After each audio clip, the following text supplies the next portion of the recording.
Hello and welcome to another Tabletop Games Blog Saturday review. Captain's Log. Stardate. Well, nobody is really sure.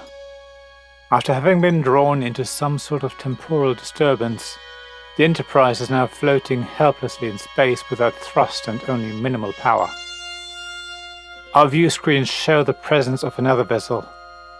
It isn't completely clear, but it looks like we have been transported into the aftermath of a massive battle. To find out what we're dealing with, Spock, McCoy, Chekhov, and myself, the captain, have decided to beam across and investigate. I know this is going to be our first of many Star Trek Away missions, Captain Kirk Federation Expansion, by Andrew Hort, Mike Hort, and Phil Yates from Gale Force 9. After having played the base game Star Trek Away missions a few times, I wanted to try out the 2 expansion packs that I was sent for review. I replaced Riker's away team and the Borg with Captain Kirk's and Commander Scotty's away teams. Sure, playing as 2 Federation teams doesn't necessarily make thematic sense, but even the publisher says it's possible. After all, Star Trek Away missions isn't all about fighting each other. Stunning or killing enemies while being beneficial doesn't necessarily give you points. It's the missions that allow you to score, and it's points that decide who wins at the end of 3 rounds. In this article I focus on the Captain Kirk expansion. I will review Commander Scotty separately, and I won't go over the base game here either. So please check out that review first if you haven't already. The miniatures in the expansion pack follow the same style as the base game, as you would expect.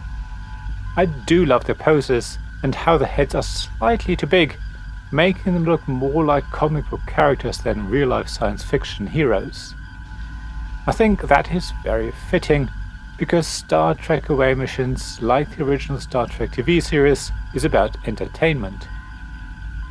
While the crew faces new threats in every episode and often put themselves in mortal danger, death and destruction are always just out of shot.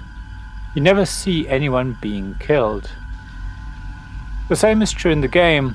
Star Trek Away missions doesn't talk about killing or death. Instead, characters can be neutralized. In fact, when you play as the Captain Kirk away team, you can easily neutralize yourself. A lot of the missions are so-called beam away missions. These add a clever little new mechanism to Star Trek Away missions. The active character, and sometimes another character, are removed from the mission boards and placed on the mission card itself. In their places you put beam tokens. Then it's the other player's turn. When it's back to you, you carry out the beam away section of the mission before you activate your next character. The missions work very similar to those in the base game. You have to do skill checks, often multiple ones, but you don't have to be in a specific location. The problem is, if you fail a mission, you don't just discard the card. Instead, the character or characters that were beamed away are neutralized. I'm imagining this as a transporter accident where something goes wrong with the beams and the engineer frantically tries to rematerialize the people, but fails, resulting in a horrible death. So, while some of Captain Kirk's missions can score very highly, they are also highly risky. You need to make sure you have the right character in the mission to give you the best odds of getting the dice results you need. There are also missions that give you bonus points if another mission has already been completed successfully. The game is clearly trying to allow players to follow the events of the original series in order, which is a real treat for real fans. In fact, all of the cards are based on episodes from the original series. I watched them all as a kid, but I don't recall any of them now. That doesn't mean I don't enjoy playing as Captain Kirk, Spock, Scotty and Chekhov. Killing the captain on my very first beam away mission was really funny, and made me think twice about beaming anyone else away. Like the base game, the stories the cards and your actions tell are always a lot of fun, Add a little bit of Star Trek ambience and you're fully immersed in what is happening. You curse yourself when Spock isn't in the right place, or Chekhov decides to take the medkit but never gets a chance to use it.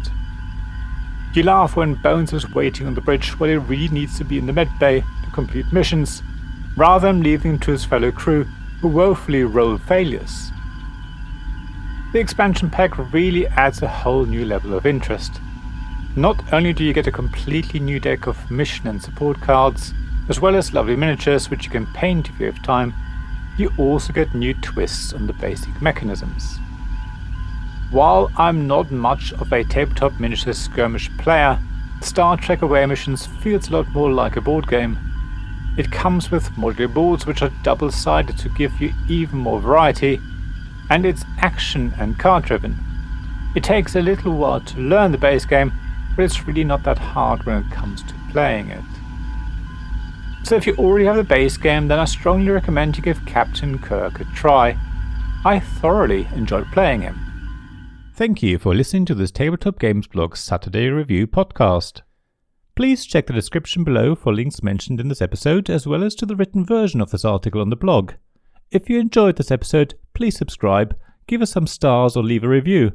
Please also tell your friends about me, and if you want to offer financial support, check out my Patreon and Ko-fi pages, links to which you'll find in the blog at tabletopgamesblog.com. So thank you again for listening, and I hope to see you again soon. This podcast was made possible by the generous help of my supporters. Royal Patron Sean Newman, Magic Champion John Risley, Castle Guards David Miller and James Naylor, Dice Masters Alex Bardi, Paul Grogan and Robin Kay, and Shining Lights Jacob Davis, Gavin Jones, Sarah Reed and Richard Simpson.